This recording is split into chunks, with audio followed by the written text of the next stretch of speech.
¿Tuyo? Hola, buenas tardes. Bienvenidos a esta nueva cita con las estaciones sonoras en la muralla. Una actividad organizada por ProMúsica Molina y que, como la mayoría de ustedes ya conoce, pues es una actividad que aúna una conferencia con un pequeño concierto después en la segunda parte.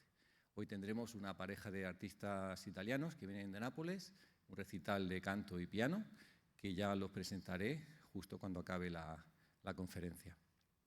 Hoy nos acompaña Isabel Soler Luján, que es una persona muy querida en Murcia por su buen hacer como terapeuta, como trabajadora social y como artista.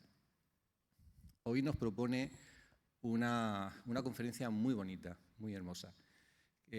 Se titula El poder de los cuentos en el crecimiento personal. Y bueno, nos va a hablar sobre la importancia que tienen los cuentos, cómo ayudan al crecimiento emocional, intelectual y social, tanto de niños como de adultos. Nos va a hablar de cómo los cuentos estimulan la imaginación, fomentan pues la empatía, hace que podamos procesar y gestionar mejor las emociones y, en definitiva, nos ayudan a entender la vida, la diversidad y de una manera sana, ¿no? Y bueno, pues, ¿qué más decir? Me gustaría terminar de contextualizar con una pequeña reseña biográfica muy bonita de ella. A ver, la tengo por aquí, que me parece muy bonita, que la define muy bien. Es trabajadora social y cuentoterapeuta, especialista en mediación familiar y miembro del equipo de atención a la desprotección infantil en el Ayuntamiento de Murcia. Escritora del libro Cuentos de un infante sabio e interesante, publicado en septiembre de 2022, y del Manual de Intervención en Trabajo Social, publicado en febrero de 2024. Terminó su formación como cuentoterapeuta en 2020 con Lorenzo Hernández Pallarés y el equipo de la Asociación Iberoamericana de Cuentoterapia. Ganadora del primer premio del certamen de cuentacuentos en Águilas en agosto de 2021. Recientemente ha publicado su primer libro ilustrado, Voy a domar mi dragón, que incluye al final actividades y herramientas para gestionar el enfado y la ira, además de un entretenido juego, el tablero del dragón, para trabajar las emociones de una forma divertida, juntos, en familia. Bueno, pues ya le dejo con Isabel y al final, pues si tiene alguna pregunta, pasar el micrófono para si tienen algo que preguntarle. Espero que lo disfruten. Muchas gracias.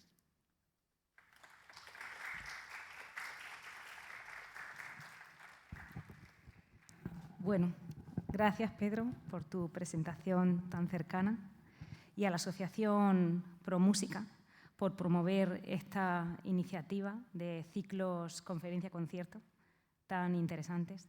Y bueno, gracias a todos ustedes por estar aquí esta tarde compartiendo este momento. Bueno, mi vida está muy ligada a los cuentos. Soy trabajadora social y los utilizo como herramienta. Soy cuentoterapeuta desde hace unos años que terminé mi formación, pero sobre todo, y mucho antes, fui una niña que tuve la suerte de escuchar muchos cuentos, de que me contaran cuentos, me contaran historias, que me ayudaban a dormir y me enseñaban a crecer. Entonces, sin más dilación y teorías, vamos a pasar a contar una historia. Bueno, antes os he puesto aquí una frase que me encanta, del psicólogo y cuentoterapeuta Jorge Bucay, la tiene al inicio de su libro de Cuentos para Pensar, y esta frase sabia dice que los cuentos sirven para dormir a los niños y para despertar a los mayores. Y es lo que vamos a hacer esta tarde aquí. Vamos a cuidar de los niños, a acunar a los niños y vamos a despertar el mundo emocional de los adultos. Y vamos a contar un cuento. Mirad, me he traído un fuego que lo tenéis ahí, siempre que voy a coles, a institutos, me lo llevo, lo pongo en medio y nos sentamos alrededor, porque lo que yo le cuento a los niños, a los adolescentes, es que no hace tanto tiempo nuestros abuelos, nuestros bisabuelos y todavía en muchas tribus se enciende, cuando no había ni tablet, ni móvil, ni televisión, ni wifi, ni nada, encendían un fuego y contaban historias alrededor del fuego, que es lo que vamos a hacer hoy también. Pues este cuento, que muchos conoceréis, escrito por Jorge Bucay e ilustrado por Gusti, dice así: El elefante encadenado.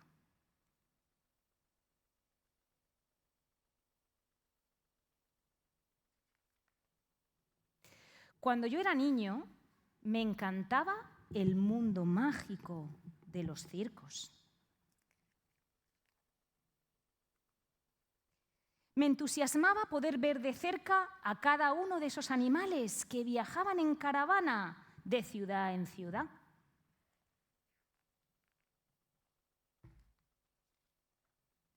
Durante la función, todo me parecía maravilloso y deslumbrante, pero la aparición del elefante siempre era mi momento preferido. La gigantesca bestia hacía gala de una destreza, un tamaño y una fuerza impresionantes. Era evidente que un animal así sería capaz de arrancar un árbol de un simple tirón. Y sin embargo, para mi sorpresa, después de cada actuación, el personal del circo encadenaba al elefante a una pequeña estaca apenas clavada en el suelo. Esto era para mí un gran misterio. Aunque la cadena era gruesa y fuerte, un animal capaz de tirar abajo un muro con su fuerza podría fácilmente liberarse de la estaca y huir. ¿Qué sujetaba al elefante? ¿Por qué no escapaba? Cuando tenía 5 o 6 años, yo todavía creía que las personas mayores lo sabían todo. Así que pregunté a mis profesores, a mi tío y a mi madre por el misterio del elefante. Ellos me explicaron que el elefante no se escapaba porque estaba amaestrado. Como era lógico, les pregunté entonces, ¿si está amaestrado y por eso no escapa? ¿Por qué lo encadenan? Nadie supo responder a esa segunda pregunta. Mucho tiempo después, una noche, conocí a alguien muy sabio que había viajado mucho por la India y que me ayudó a encontrar la respuesta. El elefante del circo ha estado encadenado a una estaca desde que era muy, pero que muy pequeño. Recuerdo que cerré los ojos y pensé en el pequeño elefante recién nacido atado a la estaca. Me lo imaginé empujando y tirando de la cadena día tras día, tratando de soltarse de 1000 maneras. Casi podía verlo durmiéndose cada noche, agotado por el esfuerzo, pensando en volver a intentarlo a la mañana siguiente. Todo fue inútil. La estaca era demasiado fuerte para un animal recién nacido, aunque se tratara de un elefante. Hasta que un día, el más triste de los días de su corta vida, el elefantito aceptó que no podía liberarse y se rindió a su destino. Entendí entonces por qué el enorme y poderoso elefante que yo veía en el circo se quedaba encadenado. Él estaba convencido de que nunca podría liberarse de su estaca. El pobre animal tenía el fracaso grabado en su memoria de elefante y jamás, jamás había vuelto a poner a prueba su fuerza. Algunas noches sueño que me acerco al elefante encadenado y le digo al oído: ¿sabes? ¿Te pareces a mí? ¿Tú también crees que no puedes hacer algunas cosas solo porque una vez, hace mucho, lo intentaste y no lo conseguiste? Debes darte cuenta de que el tiempo ha pasado y hoy eres más grande y más fuerte que antes. Si de verdad quisieras liberarte, estoy seguro de que podrías hacerlo. ¿Por qué no lo intentas? A veces me despierto pensando que mi elefante un día finalmente lo intentó y consiguió arrancar la estaca. Entonces sonrío y me imagino que el enorme animal sigue viajando con el circo porque le gusta mucho divertir a los niños, aunque por supuesto ya no está encadenado. Y colorín colorado, este chulísimo cuento se ha acabado.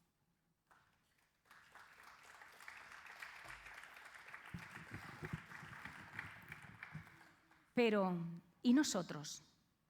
¿Cuántas estacas invisibles seguimos arrastrando sin darnos cuenta? ¿Recuerdas algún momento de tu vida en el que, como el elefante, pensaste que no podías hacer algo? ¿Qué necesitas hoy para empezar a soltar esa estaca? ¿Cómo cambiaría tu vida si descubrieras que esa estaca ya no tiene ninguna fuerza sobre ti? Mirad, este es un ejemplo de cuento hemosémico. Según la clasificación de Lorenzo Hernández Pallarés fue mi maestro en cuentoterapia. Él fue el que acuñó, allá por 1992, este término y empezó a trabajar con los cuentos como herramienta terapéutica. Pues él divide los cuentos, él dice que los cuentos nos construyen desde niños, pero nunca jamás dejamos de necesitarlos, independientemente de la edad que tengamos. Y él hace una división de los cuentos en cuentos hemosémicos, polisémicos y monosémicos. Los cuentos hemosémicos son como este que hemos contado. Son cuentos en los que la ilustración tiene el mismo peso que el propio texto. Son cuentos que nos despiertan una emoción. En la actualidad tenemos muchísimos cuentos ilustrados hemosémicos y trabajamos mucho con ellos en cuentoterapia. Yo los utilizo mucho.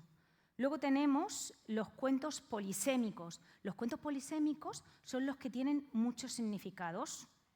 Son los cuentos, por ejemplo, son los mitos griegos entrarían ahí, o cualquier otro tipo de mito, los cuentos de hadas, los cuentos maravillosos, muchos son anónimos.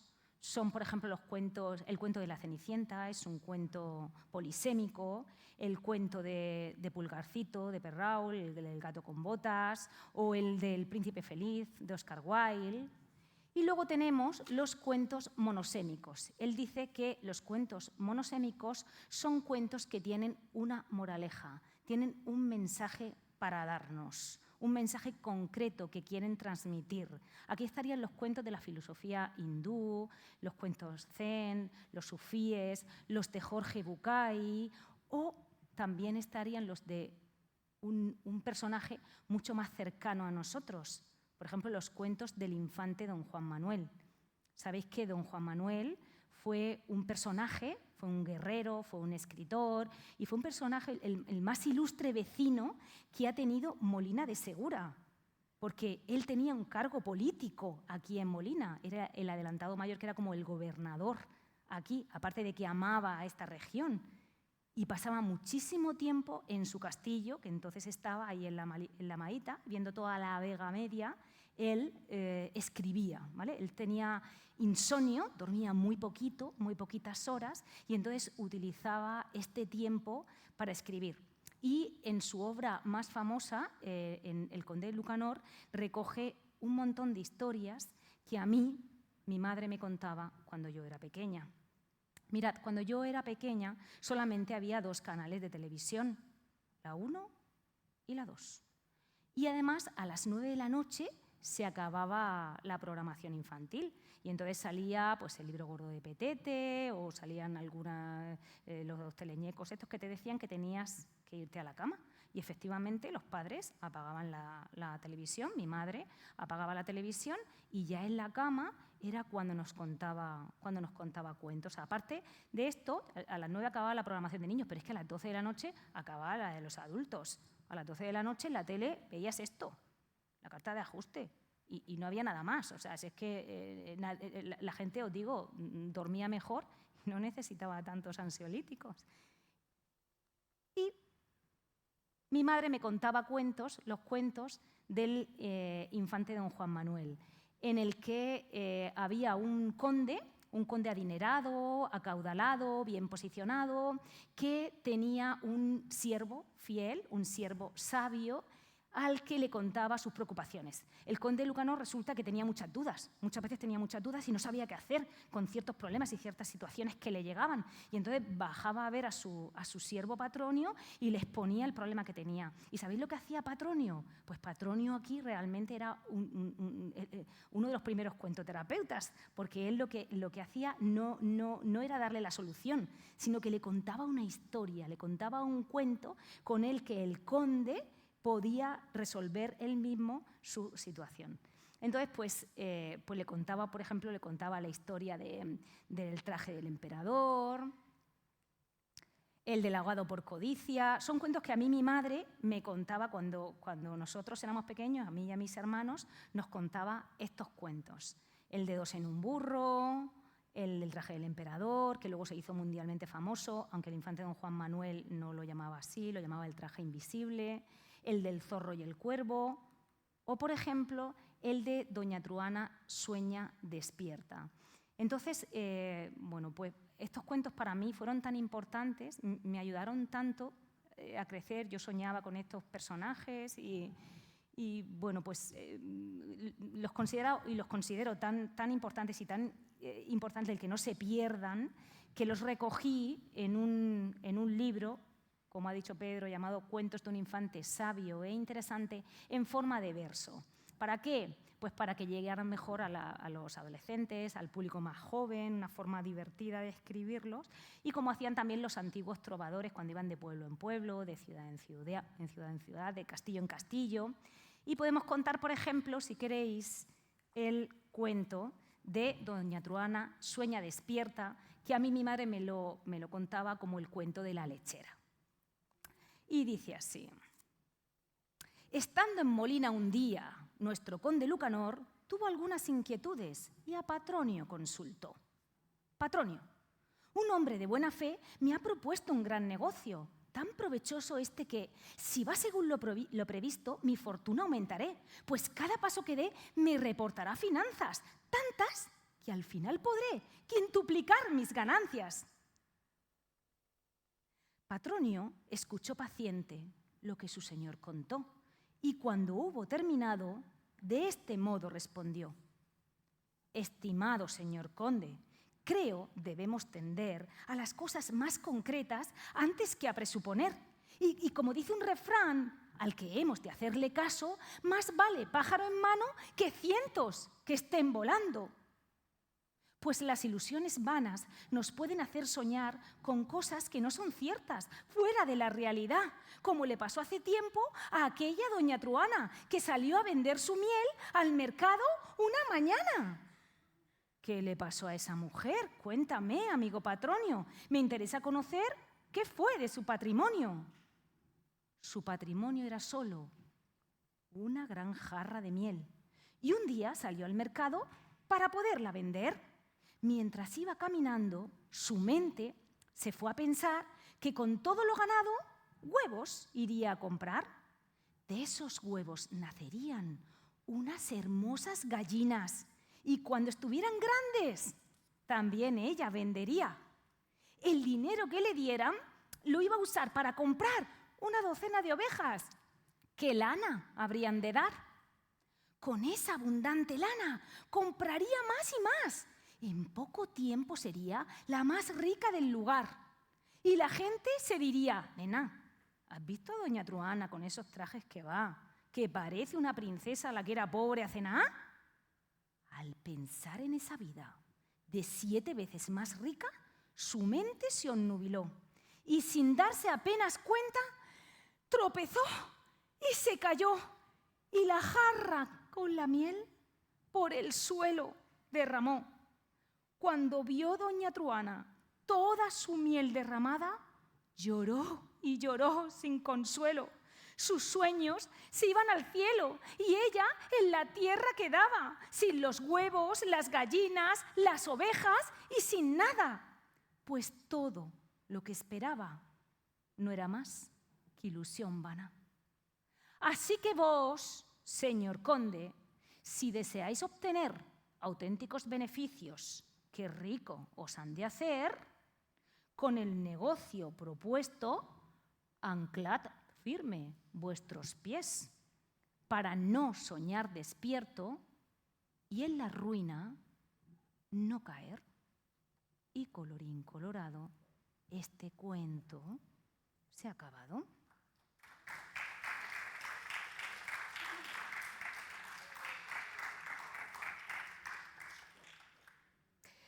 Pues mirad, don Juan Manuel recogió estos cuentos, escribió estos cuentos hace más de 7 siglos. Pero fijaos que aún hoy nos hacen que pensar, nos hacen reflexionar. Él escribió estos cuentos en castellano, cuando el idioma en la Edad Media era el idioma culto, era el latín. Pero él lo que quería con estos cuentos es hacer llegar al pueblo.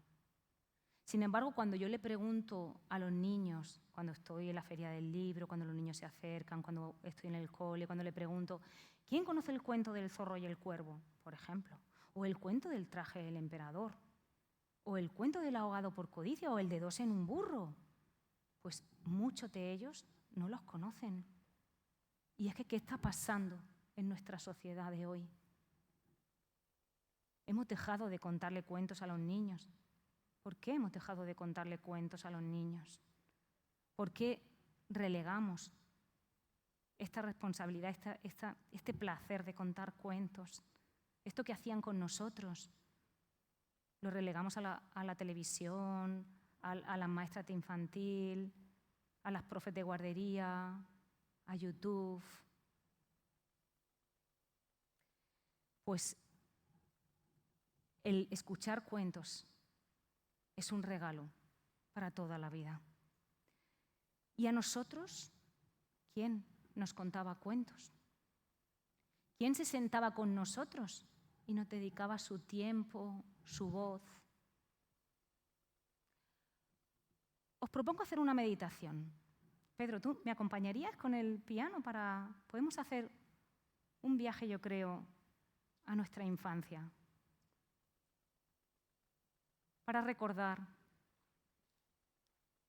quién era esa persona o quién eran esas personas que estaban a nuestro lado, que nos contaban esas historias.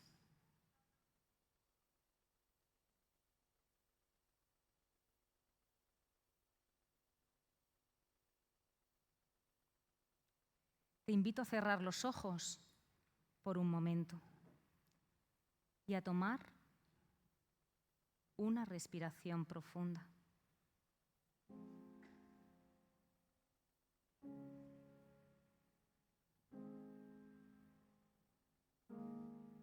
Inspira y suelta despacio. Vuelve a hacerlo, sin prisa.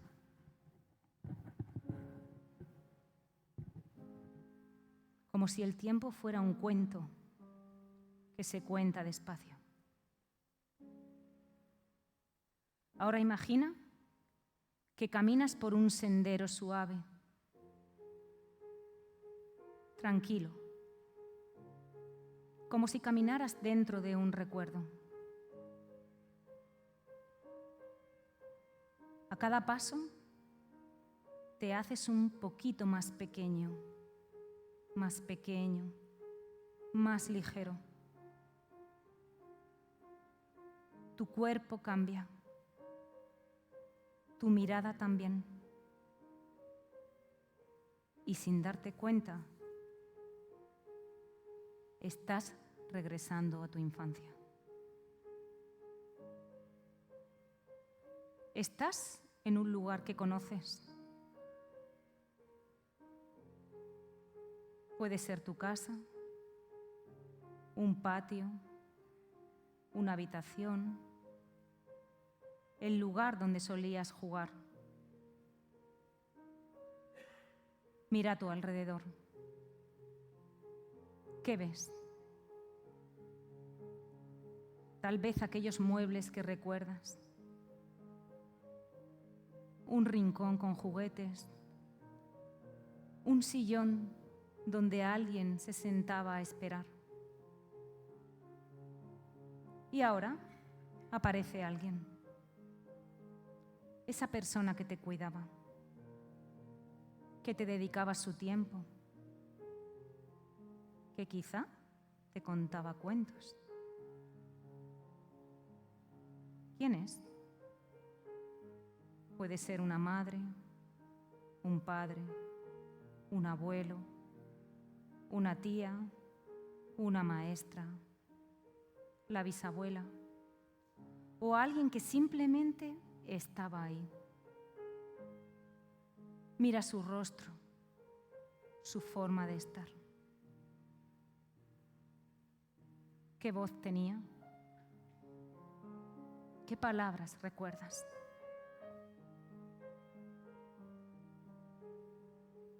Ahora imagina que esa persona se sienta a tu lado y saca un cuento. Es uno que te encantaba, aunque quizás no lo recuerdes del todo. Solo escucha cómo te lee. Siente la calma, la seguridad, el amor, el momento de conexión. Permítete unos segundos ahí, en ese rincón de infancia.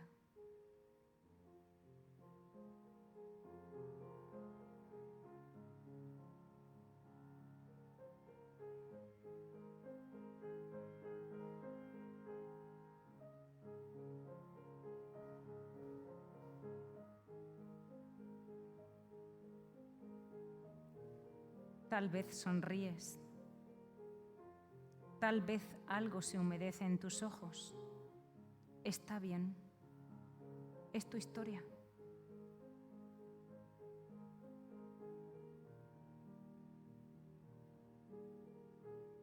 Y ahora, poco a poco, vuelve a ese sendero. Das unos pasos. Y tu cuerpo crece de nuevo. Te haces más grande, más consciente. Y te traes contigo el recuerdo, la emoción, la ternura. Cuando estés preparado, puedes volver y abrir tus ojos.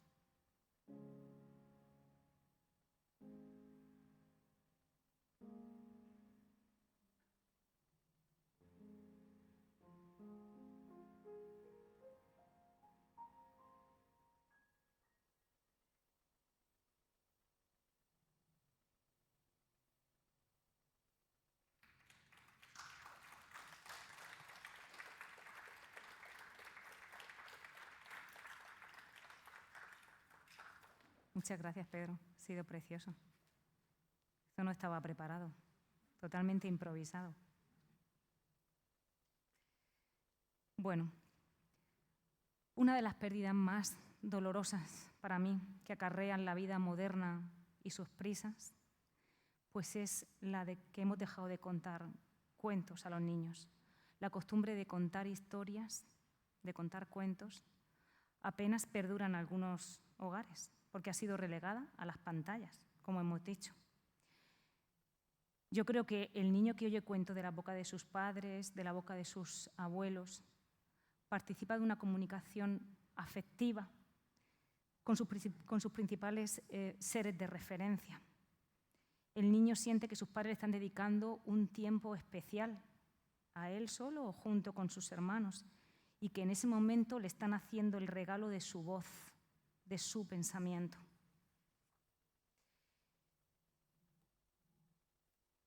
No sé cuál pensáis vosotros que pueden ser las funciones de los cuentos.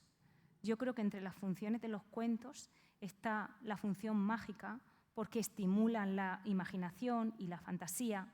Creo que todavía las palabras de érase una vez tienen ese efecto poderoso que nos hace adentrarnos en un mundo mágico, legendario, fantástico, misterioso.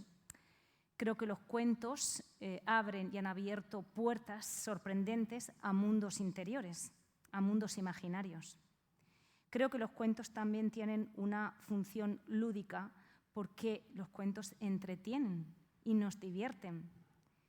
También cumplen una función ética porque los cuentos nos transmiten una enseñanza moral y con ellos aprendemos a identificar valores.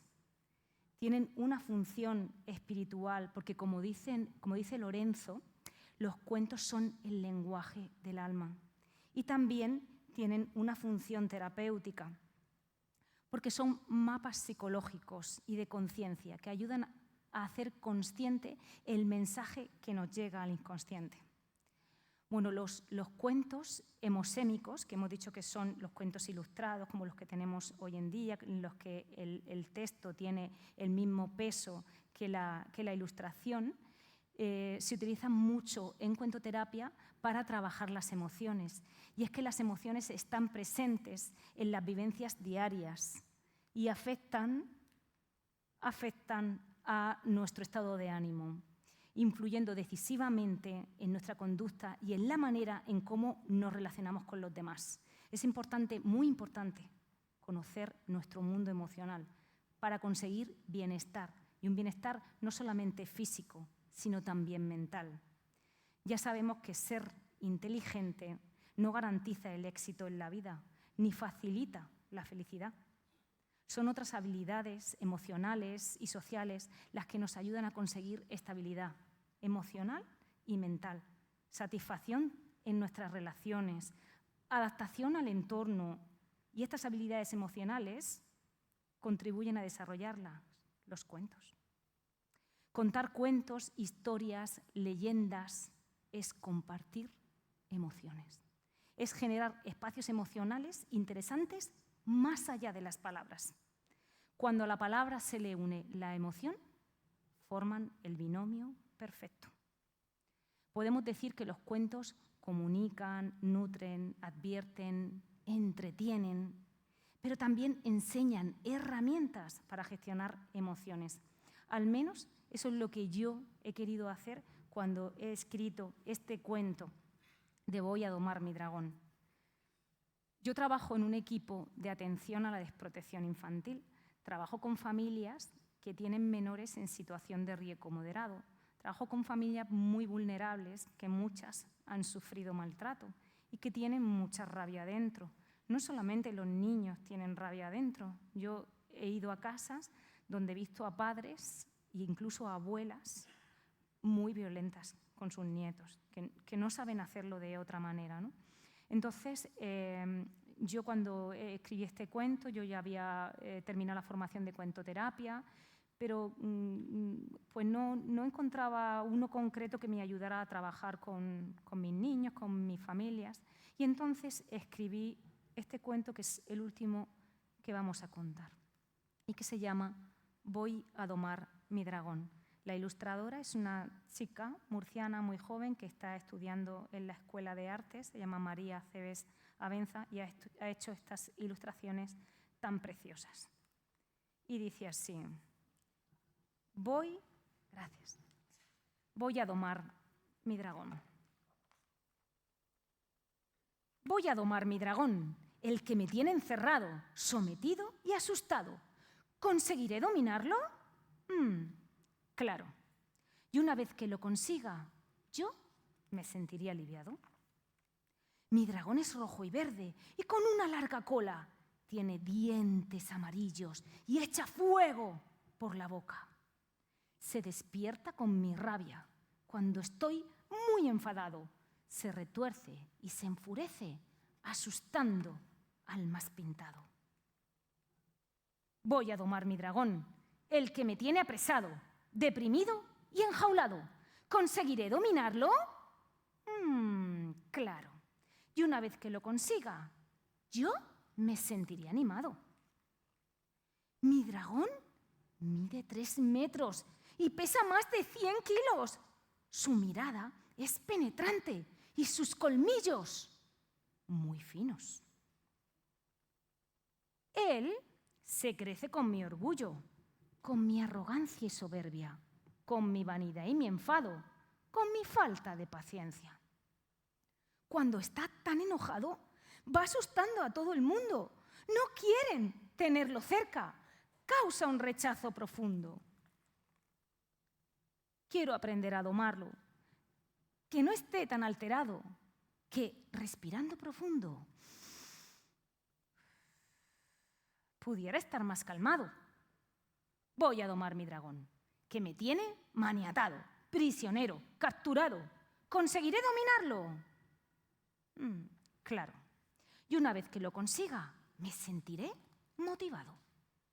Cuando pueda lanzaré mi larga cuerda a su cuello y con fuerza tiraré hasta acostarlo en el suelo. Me acercaré a sus orejas y al oído explicaré que debe aplacar sus humos. Su ira controlaré. Y con paciencia y firmeza le enseñaré a respirar, a inhalar profundo el aire, que luego habrá de exhalar, a que se haga más pequeño y esa furia moderar. A mi dragón domaré y podremos convivir, aunque me acompañe siempre, porque está dentro de mí, él sabrá quién manda aquí. ¿Vas a domar tu dragón? ¿Ese que te tiene atado, oprimido, controlado? ¿Conseguirás dominarlo? Claro. Y cuando lo hayas conseguido, encontrarás mucha paz. Te sentirás liberado. Y colorín colorado, este chulo cuento se ha acabado.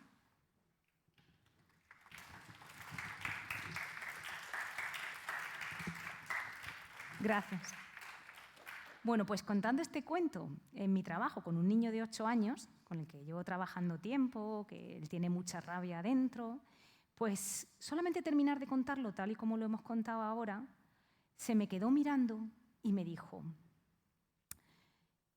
mi dragón es más grande que el de mi madre y el de mi hermana, pero el de mi padre, este cuento lo tiene que leer mi padre. Entonces, yo lo que había hecho con este cuento fue imprimirlo, encuadernarlo en una copistería y lo trabajaba así en mi trabajo.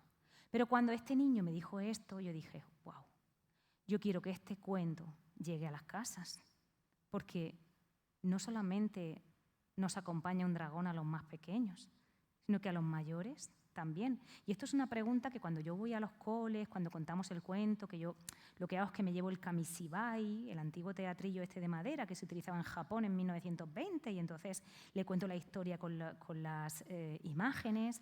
Pues cuando terminamos de contarlo, ellos me dicen, yo les pregunto: ¿pero creéis que solamente los niños tienen dragón? Y ellos me dicen no, también el profe y también mi madre. Y en mi casa la que lo tiene más grande es mi abuela, o mi tío, o mi hermano mayor, o el pequeño. Entonces ellos saben diferenciar y a raíz de ahí es cuando empezamos a trabajar. Y algo que lo que yo he hecho en este cuento también es poner unas actividades asociadas al cuento. Entonces, con los más pequeños, por ejemplo, dibujamos el dragón. ¿Por qué? Porque cuando dibujamos el dragón lo visualizamos. De hecho, hago un ejercicio con ellos, que es que le cerramos los ojos, nos imaginamos una situación que nos enfada mucho y vamos notando cómo nuestro dragón, que es pequeñito, que está con nosotros, se va haciendo grande, grande, grande. Y entonces, cada uno visualiza cómo es. Algunos me dicen, ¡buah, el mío tiene 3 cabezas! Pues el mío tiene una cola con pinchos. Pues el mío echa fuego. Otros niños me han dicho, pues el mío echa hielo, por ejemplo, ¿no? O tiene cuernos, tiene 3 colas, tiene... Algunos niños visualizan su dragón no como un dragón, sino como una abeja. Una niña que me dijo, es que mi dragón no echa fuego, mi dragón tiene un aguijón. Cuando me enfado, sale. Y es muy grande y pincho, ¿no?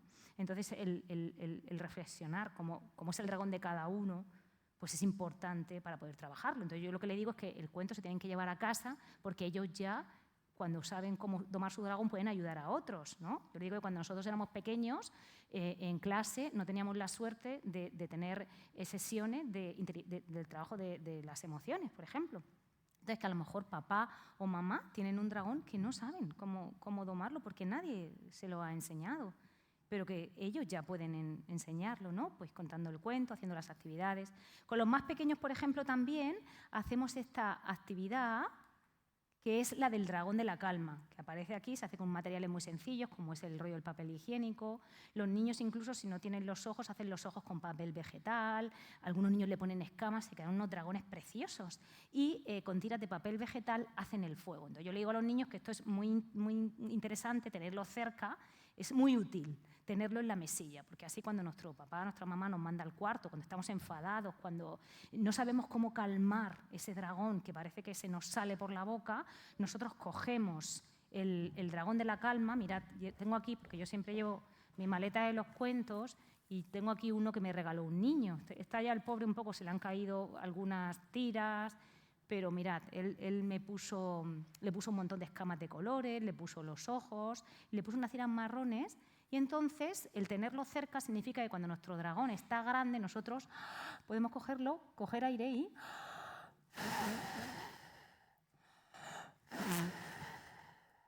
Y el fuego, las tiras que hacen de fuego se mueven, pero nuestro dragón automáticamente se hace pequeñito. Y les enseño un dragón como este. Y les digo que este es mi dragón. Y que antes era un dragón que hacía mucho ruido y me asustaba, pero que ahora somos grandes amigos. ¿Por qué? Porque he aprendido a hacerlo pequeño. Y es solamente aprendiendo y practicando podemos hacer nuestro dragón pequeño. Entonces, pues saco una varita.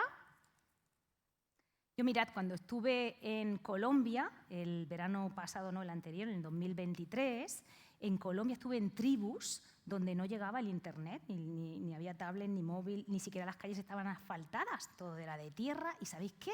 Que cuando caía el sol, allí no había luz. ¿Y qué hacían los mayores? Encendían un fuego como este, pues como hacían nuestros tatarabuelos cuando ellos eran pequeños, que estaban en las mismas circunstancias. Y entonces, ¿sabes qué hacían? Contaban historias. Pues de Colombia conocí a una persona allí que me trajo estas varitas. Estas varitas mágicas están hechas a mano. Son todas únicas e irrepetibles. Y a mí me encantan. Siempre que puedo, le encargo una. Y entonces colecciono varitas.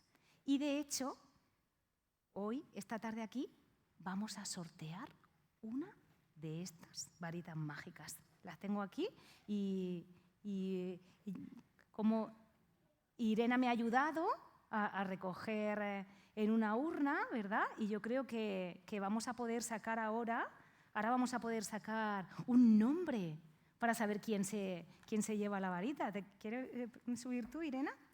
Bueno, pues también hay una serie de actividades como la de dibujar, pero también hay una meditación y también hay qué podemos hacer además de respirar. Bueno, lo que hago yo con la varita en el cole, ¿sabes lo que es? Mira, por ejemplo, cogemos esta varita, ¿te gusta? Pues mira, lo que hago yo en los coles es que le digo a los niños, mira, tenemos que mirar atentamente esta varita. Cuando yo la tenga abajo, respiramos normal. Cuando yo la suba, inspiramos el aire por la nariz. Cuando yo la pare, mantenemos el aire ahí. Y cuando la baje, vamos sacando el aire poco a poco. Y lo vamos a repetir 3 veces. ¿Quieres hacerlo tú? Venga, coge la varita con la mano derecha, la tenemos abajo, respiramos normal, y la subimos. Mantenemos. Y bajamos. Descansamos, ¿sí?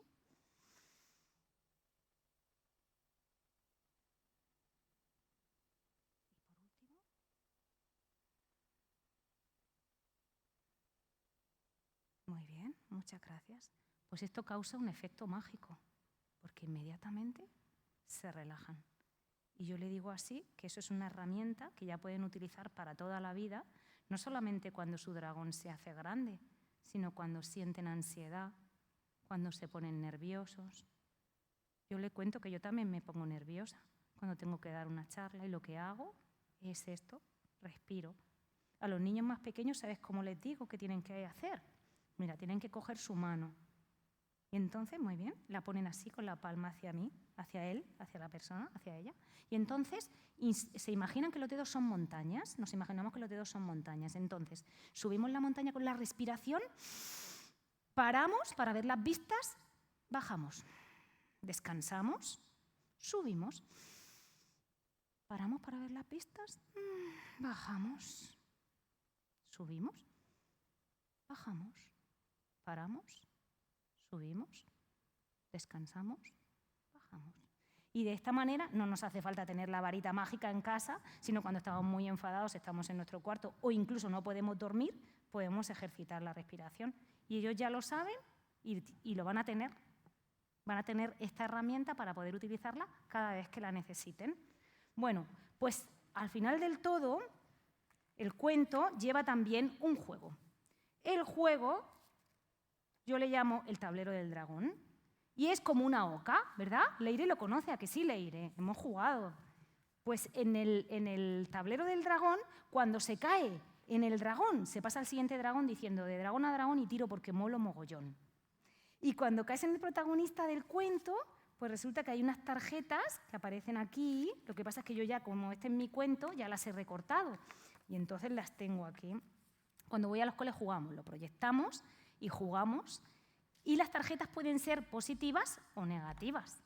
Si son positivas, pues adelantamos casillas o volvemos a tirar el dado, y si son negativas, pues nos toca reflexionar y nos quedamos alguna partida sin jugar. Entonces, pues puede salir talento, que es positiva, o alegría, o compartir, pero también puede salir, por ejemplo, fuego, ira, malas compañías, negatividad. Y entonces esas son tarjetas que nos hacen reflexionar y nos quedamos alguna partida sin jugar. Pero nos lo pasamos muy bien jugando en el cole. Bueno, pues, ¿qué te parece si sacamos...? Bueno, vamos a enseñar la varita primero. Vamos a enseñar primero la varita. Ah, bueno, y cuando estoy con los niños más pequeños, ¿sabes qué le digo?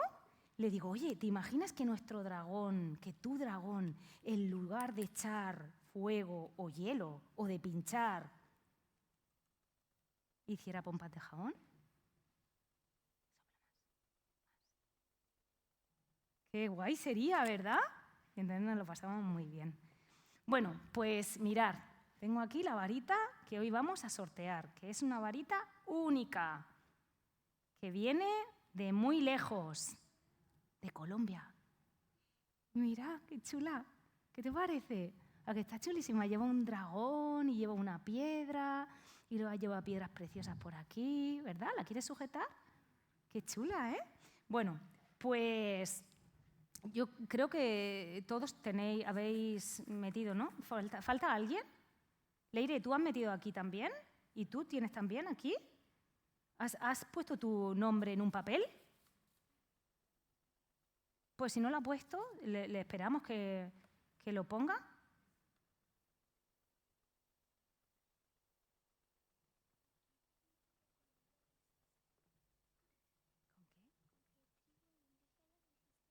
Pues si en el desierto estuve, pues puede ser, no me acuerdo de sus nombres. En San Martín de Amacayaco estuve, me encanta. ¡Qué guay! ¡Oh! Me encanta eso. Venga, pues si quieres, mira, deja la varita aquí y te acercas a este niño para que él pueda también ahí meter. Mira, mientras os enseño algunos dragones que me hacen los niños, que me regalan y los llevo aquí en la maleta de los cuentos. Este es un niño con 4 años, no sé si se verá bien. Hizo este dragón, mira qué chulo.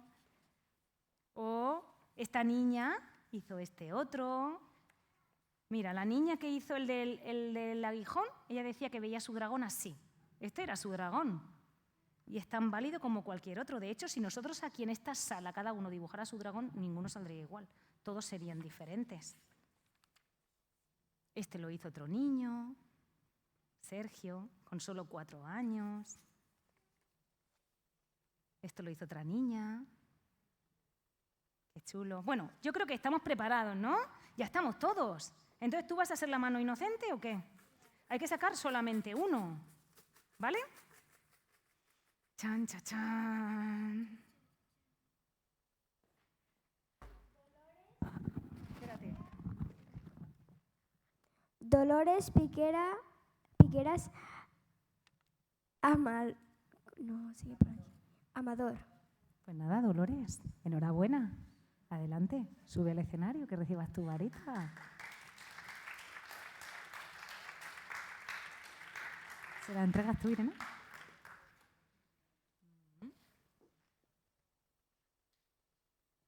Muchas gracias.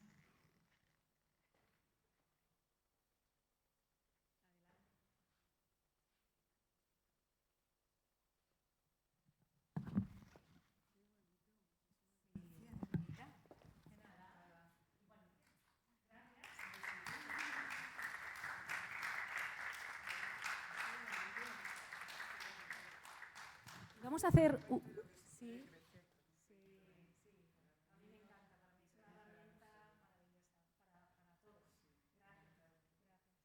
Mira, Irene, vamos a hacer una cosa. Como tengo este dragoncito aquí y tengo también algunos que me he traído de Colombia, que los hace la misma chica y son espectaculares, ¿qué te parece si sacamos otra hojita? ¿Vale? Y te lo sostengo.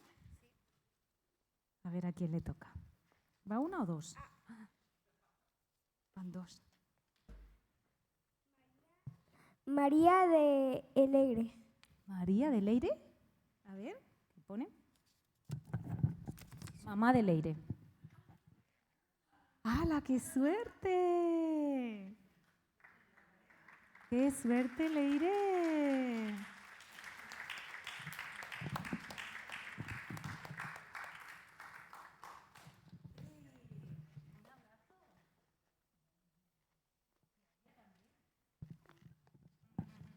A ver, ¿cómo te llamas? Leire. ¿Cuántos años tienes, Leire?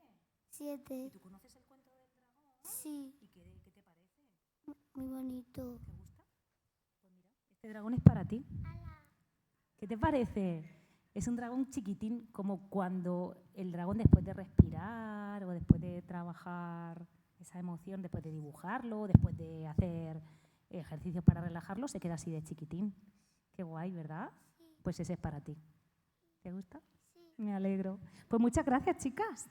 Muchas gracias.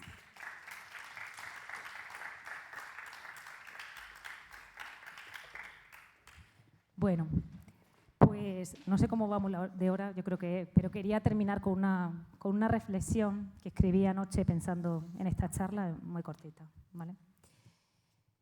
Mirad, contar un cuento no es solo leer palabras en voz alta, es detener el mundo durante unos minutos.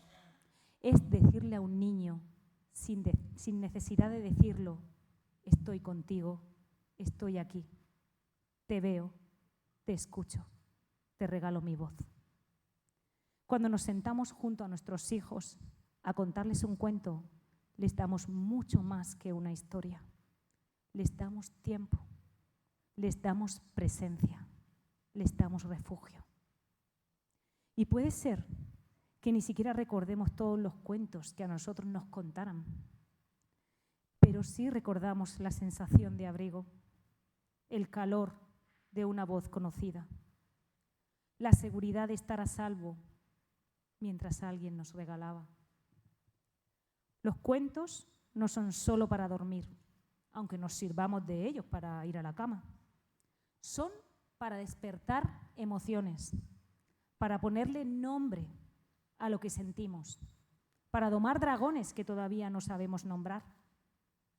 En cada cuento hay una puerta y cuando la abrimos con nuestros hijos, no solo le enseñamos a imaginar, también les enseñamos a afrontar, a confiar, a esperar, a soñar, a ser valientes, incluso cuando tienen miedo. Los cuentos no salvan el mundo, pero a veces salvan una noche difícil. Y con eso ya es bastante. Nos dejaron huella a nosotros, aunque no lo supimos hasta que crecimos. Nos enseñaron que hay lobos, sí, pero también caperucitas que aprenden a hablar claro, que hay brujas, pero también palabras mágicas, que hay dragones, pero podemos aprender a domarlos, que incluso en los cuentos tristes hay una luz que nunca se apaga. Hoy somos nosotros quien tenemos la voz, que no se nos olvide usarla. Porque cuando un niño escucha un cuento contado con amor, no solo duerme mejor esa noche, se siente querido toda la vida. Muchas gracias.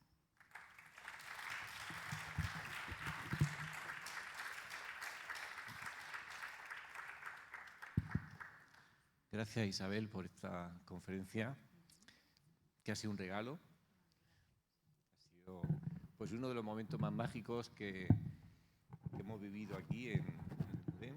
Y nada, también yo quisiera hacer mi reflexión, porque precisamente el lunes pasado tuvimos ese... Sí, perdona. Tuvimos ese episodio, ¿no?, con el apagón que nos hizo a todos rememorar pues momentos pasados, ¿no?, con la pandemia y demás. Y recuerdo que estábamos de paseo porque de pronto la gente decidió salir a pasear para aprovechar las horas de sol. Increíble. Sí, ¿verdad? Sí, sí. Y había un montón de gente en el Parque de la montón. Compañía paseando y de pronto, volviendo al barrio, allí a San Roque, recuerdo que de pronto había mucha gente de manera inusual, hablando por las calles, gente que generalmente va un poco a su rollo, encierra el coche, va a cenar y de pronto todos los vecinos estaban ahí como en petit comité hablando. Cierto. Me llamó la atención. Sí, sí, sí. Y entonces me llamó la atención pensando, bueno, pues a lo mejor es que necesitamos de vez en cuando algún apagón para retribalizarnos, para volver a hablar entre nosotros y para volver a contarnos historias que nos A mí me encantaría un apagón controlado una tarde a la semana. Me encantaría. Así que nada, te agradecemos mucho esta tarde. Y nada, si alguien quiere hacer alguna pregunta, ahora es el momento. Yo quería agradecerte tu piano, porque de verdad que ha sido increíble. Sin pensarlo. Bueno, pues es que a ti no te hace falta ensayar, eso lo tenemos claro. Hay cosas que vienen solas. Pero ha sido tan bonita la música que yo creo que ha ayudado, ¿no?, a hacer ese viaje a la infancia. De hecho, el compositor... Dime.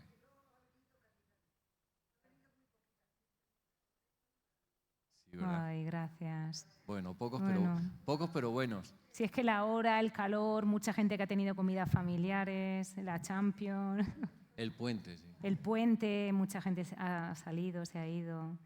Pero Claro. bueno, como yo voy por muchos sitios. Bueno, y aprovecho para deciros que el día 18, el domingo 18, hacemos un paseo literario por el barrio del Castillo Creo que para apuntarse creo que hay que llamar a la Concejalía de Turismo, eso lo subvenciona el Ayuntamiento, o sea, estáis todos invitados. A las 10 de la mañana hacemos un recorrido, Paco López Mengual, José Ortuño, que es un actor que hace el papel de don Juan Manuel, y yo que cuento algunos cuentos y algunos de ellos con marionetas, como el del Zorro y el Cuervo, y está muy bien, la verdad que el paseo dura hora y pico. El 18. El 18, domingo 18 a las 10 de la mañana, así que 10. estáis, no sé las plazas que quedarán, pero estáis invitados, invitadas. Gracias. Bueno, pues seguimos con la actividad mientras que va recogiendo Bueno, Isabel. deciros que me he traído cuentos, que los tengo ahí fuera Eso y que es. si alguien quiere estaré encantada de poder dedicárselo. Muchas gracias. Muy bien, pues vamos a seguir, como comentaba antes, con un concierto que hoy estará a cargo de un dúo de músicos italianos que viene de Nápoles. Es un concierto de canto y piano a cargo de una soprano que se llama Ilaria La Quinta y de un pianista que se llama Giacomo Serra. Entonces, nada, comentar que Ilaria estudió en el Conservatorio San Pietro a Majella, en Nápoles, y que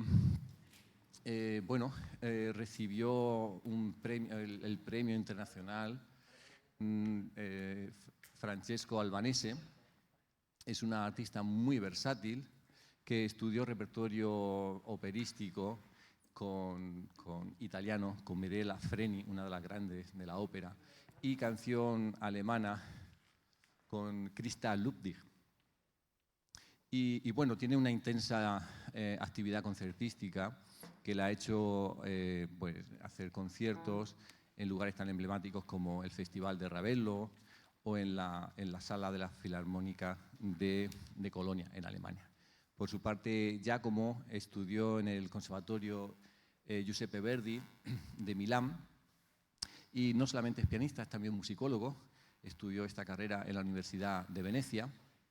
Ha recibido premios tanto como solista como en la formación de dúo pianístico y desde 1995 es pianista repertorista y pianista de orquesta en el Teatro San Carlo de Nápoles, habiendo colaborado con gente tan emblemática como Sinopoli o Rostropovich.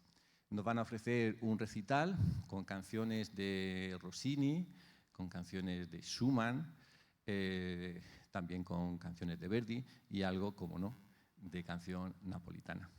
No obstante, él irá presentando ya como las canciones y le irá anunciando lo que van haciendo. ¿De acuerdo? Bueno, creo que lo tenemos todo, ¿verdad? No, el atril no. No. Sí, sí. Vamos a avisarlos.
Buenas tardes a todos. Dice que propone obras de 3 autores principalmente, che è Rossini, Verdi e Schumann. Poi finale a sorpresa perché la soprano è di Napoli. Napolitana. Ella è napolitana. E quindi ci sarà un piccolo finale a sorpresa. Darà una sorpresa perché, bueno, lo che dicevo antes. I brani di Rossini, a parte quello iniziale, Se vuol la molinara, quindi è un molino come Molino di Segura, è il famoso ciclo La regata veneziana, la gara di barche che si fa a Venezia. Sí, el ciclo de Rossini. ¿Qué? ¿Qué me dice usted? Ah, pues sí. Bueno, pues sí. Bueno, el ciclo de Rossini pertenece a, describe lo que es la gara, es una carrera de las barcas, ¿no? De las, ¿cómo se dice? De los napolitanos, de góndole. De Venecia, de las góndolas. La regata. Sí, la regata, sí, de las Sì. góndolas. La fidanzata vuole che il fidanzato vinca la regata e lo guarda mentre lui fa la regata e lui vince la regata con la mirada, con un Augenblick in tedesco, la mirada, perché lui la guarda e vince. Bueno, pues ella, la enamorada de uno de los regatistas, pues quiere que él gane. Y entonces él gana mirándola. Allora tutta questa forza e questo ottimismo si perde un po' nei 2 pezzi di Schumann, che sono pezzi molto più romantici, che Schumann dedica alla sua giovane bella moglie Clara Wieck. Bueno, digamos que ese clima de entusiasmo inicial con las canciones de Rossini, digamos que se ensombrece un poco con la música de Schumann, porque es otro estilo, es romanticismo alemán. Y bueno, que dedicó, esto es en 1840, cuando Schumann compone un montón de canciones para Clara Wieck, que era con la que se casó, Clara Schumann, finalmente. Y bueno, pues que tiene otro carácter esta música. E in questa musica che ci sono momenti di grande felicità e molto vicino, contornati momenti di grande angoscia e di grande melanconia. Sí, en esta música se da el contraste de un gran entusiasmo, por un lado, con otros momentos ensombrecidos de angustia y de pesadez emocional. E poi per finire invece un solo brano di Verdi, che è un brano originale per voce o pianoforte, dove abbiamo la sensazione di assistere a una vera e propria scena d'opera. C'è il recitativo, una parte lenta, un altro piccolo recitativo e la famosa cabaletta come di quella pira L'Eterno Fuoco del Trovatore, la tipica forma della scena d'opera verdiana. Vale, ya para finalizar con una pieza de Verdi que tiene la estructura típica, que a pesar de que es una canción tiene una estructura operística con un recitativo, que es una parte en la que se dice mucho texto con poca música, y después viene la cabaleta, que es, digamos, que la parte melódica y más emocional. Traduzione perfetta. Aproximada.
Gracias a todos, gracias maestro Pedro.